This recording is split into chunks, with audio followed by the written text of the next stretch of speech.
Hello students, hope you are all doing well. Welcome to another video by QuickStudy. Today we will be starting another topic of English Language B, which is non-fiction texts.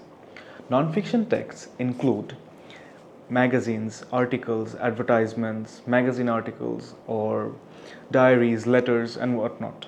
So, non-fiction texts are basically based on real information and facts. Rather than using any kind of fiction, it is based on what we have, what are the facts. Literary non-fiction text, on the other hand, is a type of writing where it uses similar techniques to a fiction writing to create an interesting piece about real events which have occurred. For example, devices such as rhetorical devices, holding information, or vivid imagery can all be used in literary non-fiction text. Non-fiction texts are not in general very interesting.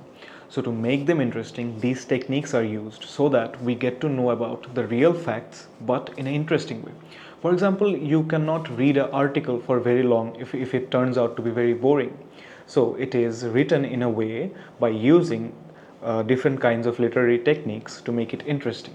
Literary non-fiction texts include articles, essays, travel writing, autobiographies, sketches, and many other things. Let's look at an example of a non-literary fiction text, which is a biography. 14 January 1840, London. An inquest is being held at Marylebone Workhouse, a model complex of buildings spread over a large area between the Marylebone Road and Paddington Street. The beadle, a parish officer responsible for persuading householders to do their duty as jurors at such inquest, has assembled 12 men. Most of them are middle-aged local tradesmen, but one stands out among them as different. He is young and slight, smartly dressed and good-looking, neither tall nor short, at 5 foot 9 inches, with dark hair falling in curls over his forehead and collar. He is a new resident which has just moved into a fine airy house with a large garden, close to Regent's Park at Yorkgate. It is number 1 Devonshire Terrace, from which the beadle has made haste to summon him to his duty. Charles Dickens, written by Claire Tomalin. So here we can see that there is an inquest happening. The writer, while we analyze this, we can see that the writer has created a suspense that why is the inquest happening and how Charles Dickens is related to this. The focus shifts to the jury where one stands out, suggesting that he doesn't fit in and is more significant to others. Due to the close focus on this character, the reader may make the connection between this suspenseful man and Charles Dickens. The writer lists details about, for example, smartly dressed and fine airy house. The adjectives smartly and fine imply that he is quite wealthy. Descriptive language such as good looking, with dark hair falling over his shoulders, present Dickens in a romantic way, like the main character of a story. So we can see that how this is a biography and still it is more interesting to read, as the writer has created suspense. He has kept the identity hidden but also made a slight connection to the main character. So yes, that is how basically non-literary fictions can be made more interesting. Another type of literary non-fiction text could be travel writing.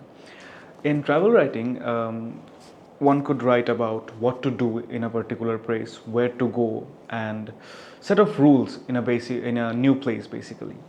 They might also persuade the reader to visit that place or advise the reader what to do. Entertain the reader while reading about that particular place. Travel writings may actually come in essays, newspaper articles, or in a book. They come in different variations. So let's look at a travel writing. Bill Bryson is a famous travel writer. The following extract is the opening of his book, The Lost Continent. I come from Des Moines. Somebody had to.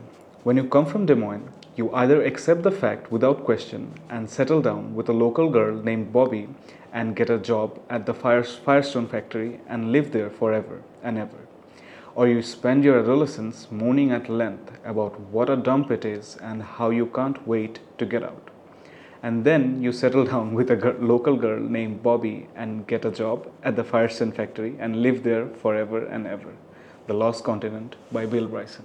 In this extract, while analyzing, we will find that Bryson begins with "somebody had to."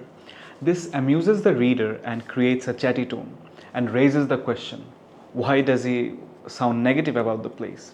Using the first person, he basically creates a connection between the reader and the writer. He gives two contrasting options: accept the fate without question, or spend your adolescence mourning at length, which both are awful. So he is trying to create a negative effect of the place. Bryson ends the extract with a repetition of your first option, to settle and get a job and live there forever and ever. He basically says this twice. This implies that you have no choice and cannot escape Des Moines. The extract is likely to entertain the reader, but unlikely to persuade someone to visit Des Moines. Hopefully now we'll be able to understand how literary non-fiction texts are made more interesting using these techniques. That's all for today, students. Stay with us to learn more about English Language B and other courses as we post regularly on our channel.